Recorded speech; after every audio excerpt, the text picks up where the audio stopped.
Hi, this is Doug from Fos Scale Models, and in this video I'm going to show you how to do some low tide junk.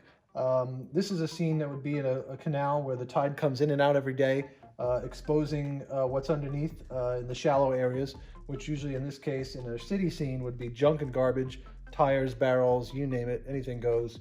And there's an easy way to do it, and let's get to it. Okay, we need to start by gathering a bunch of details from your scrap bins or from kits that you built but had some parts left over, or you just purchased some castings and details. But we do have a pile of scrap wood. This is just HO scale 2x6, 2x10s, 2x4s, and other sorted sizes. You want to stain these with an alcohol and ink wash. Even though this is all going to get covered in like a black muddy color, we don't ever want to see any fresh wood. So stain your pile of boards and scrap wood. We have some oil drums here. These are from Tishy. These are plastic. These are nice because they're hollow and you can see inside them. Definitely lots of tires, different sizes. We have the metal casting ones here, but we also have these black ones. These are from A-Line. And what's good is they're very easily cut in half because they're rubber. And we can just slice them and then stick them in the mud. We've got some appliances, some stoves, some mechanical parts, pallets, bits and pieces of pipe and tubing. And then this is a set, well, this is the set.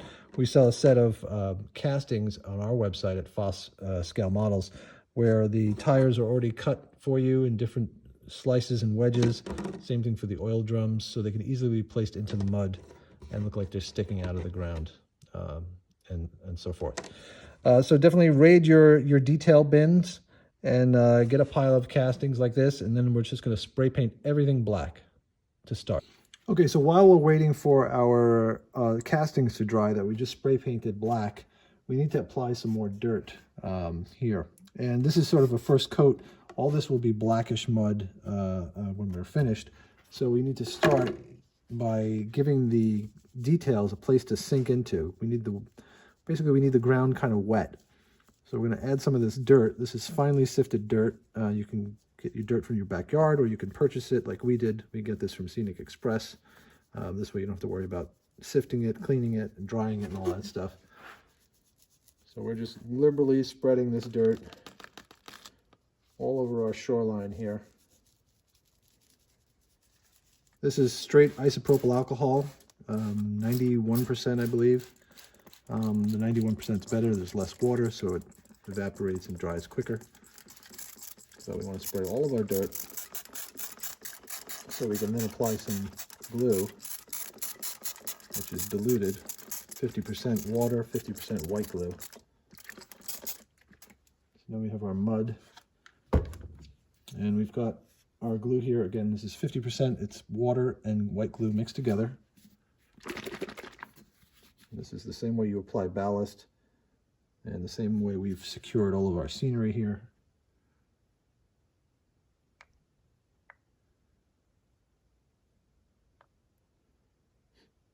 You can see sometimes when you do scenery like this, the glue just sits on top, and we want to speed things up a bit, so we just give it a little bit more dirt, and it'll absorb the alcohol and glue in the water.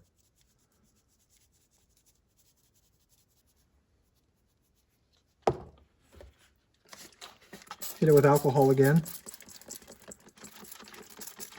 and once this dries, it will be pretty secure. But we're going to work it while it's wet, so you want to have your details ready.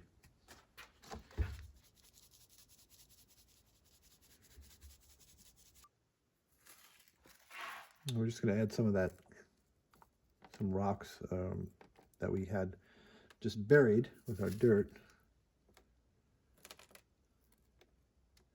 This is limestone riprap, also available at Scenic Express. At this point, anything you're going to put in this dirt, you really want to press in there, because these things they've got weight, so everything gets sunken in the mud a little bit. So we'll start with our pile of wood here that we've spray painted black. Now, of course, some sides are still stained wood, but we'll try to face the black sides up. But again, if we don't, that's okay, as long as you don't see raw natural wood.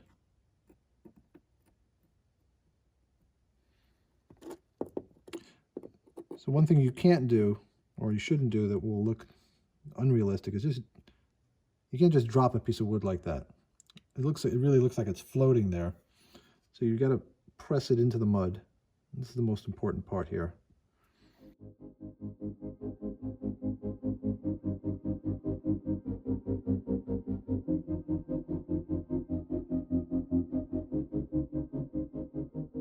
So these are some of our low tide castings. These are the ones that we have available. And you can see this tire is already cut in half. So it makes it very easy to place in the mud. So it looks like it's been there a while. Same for this pallet. It's just this half of a pallet.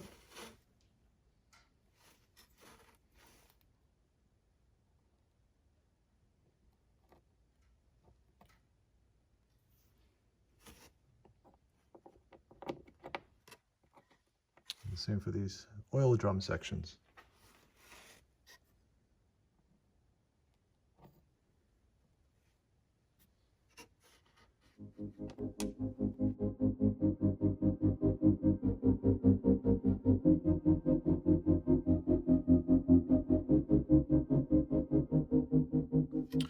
So these are the tissue plastic oil drums.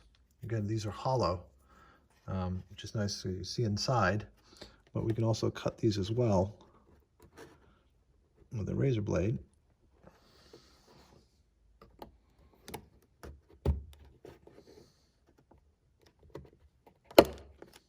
And then we get two sections we can actually use. So we could bury this into the mud.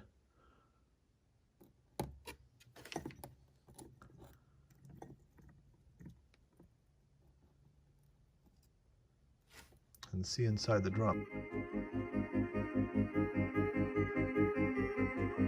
So we're going to add some tires. Now these are the metal cast ones, and these are the rubber tires from A-Line.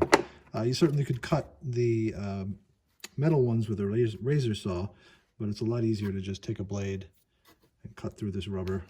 And now you've got two tire pieces to play with. And don't always cut them in the center. Cut them off center so one is bigger than the other.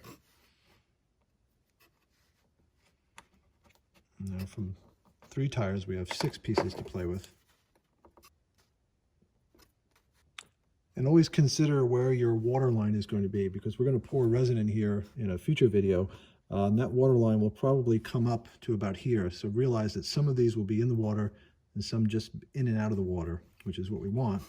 We want them all over the place. So don't neglect the very shoreline. Don't stop here. Just keep them going.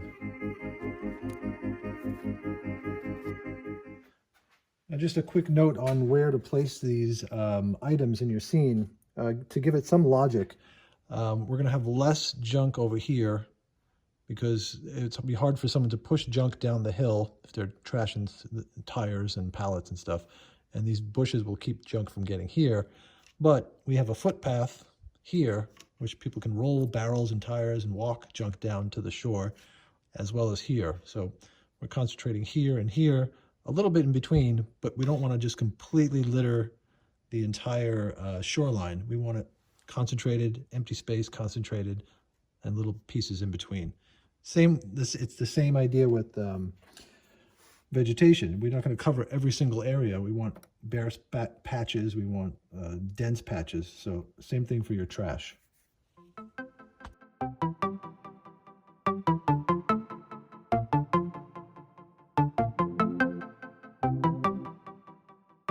Now we can place some larger castings in here, larger details. This is a stove. For some reason, there are always appliances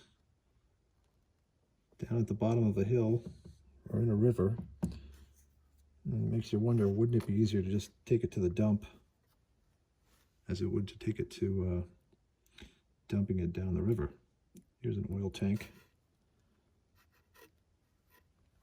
And a lot of these castings, some are from us at Fos Scale Models here, but many of them can be, you can still get the fine scale miniature castings that were created originally by George Celios from railroadkits.com, as well as the original South River Model Works castings from Rail Scale Miniatures in Canada.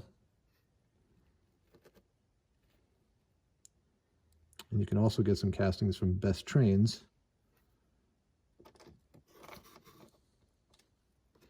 Here's a nice radiator. This is from Fine Scale Miniatures, or now Railroad Kits.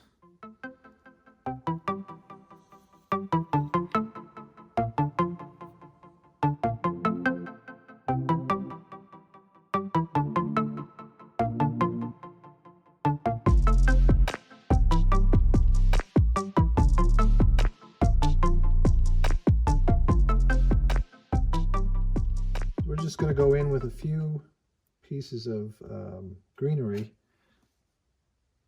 just to blend in a little bit the line where the garbage and the vegetation meet.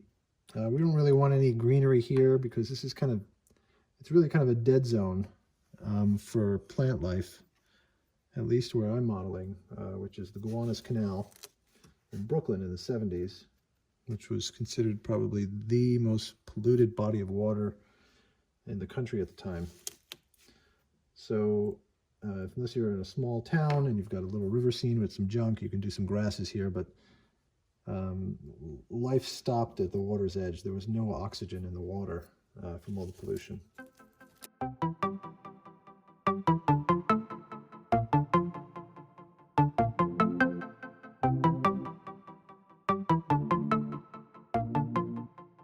Now we need all of this to dry before we proceed with applying our black muck and grime mud finish. But what we want to do is a couple of these items, like the oil tank, maybe the stove, they are sticking above the water line, so they're not going to be completely covered in mud, so they will be showing some rust. So I've got some clear varnish here, and this is just Liquitex gloss varnish. You can also use Mod Podge gloss or matte, doesn't matter. This is all going to get covered anyway. But we're just using it as a adhesive to add some weathering chalks with some rust.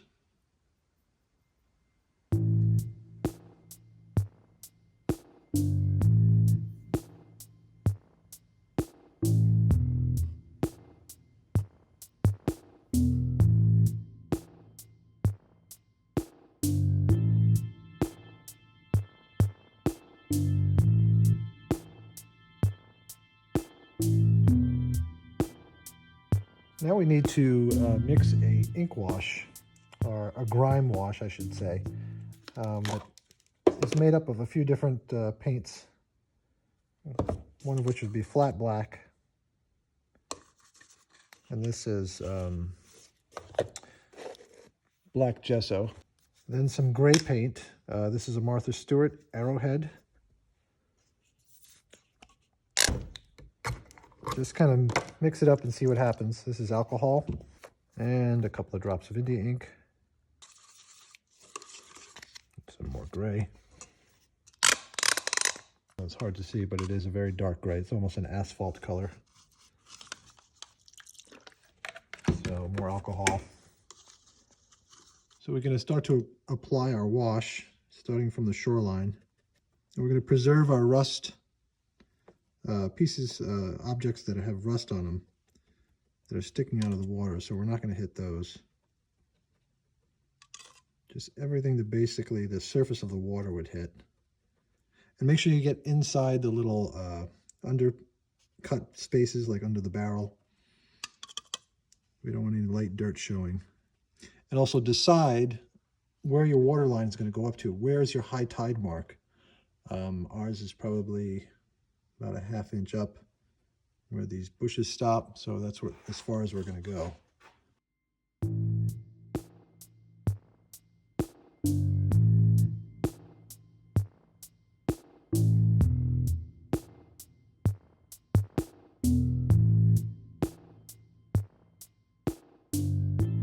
So now we need to blend this transition here from the mud to the bright contrast of the dirt, the natural dirt. So we're going to use some Driftwood stain, which is a black wash also, but it's much more transparent than the wash we made because we added some acrylic paint to it.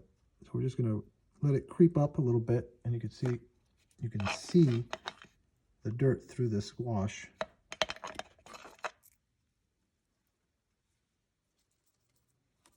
And now you can see it blends a little bit better up into the natural dirt. Okay, now we're going to take some moss deposits and some mineral spirits. We're just going to dip it back and forth between the two until we get a bit of a transparent wash. And we're just going to hit some of the objects with some of this green to create a bit of an algae look.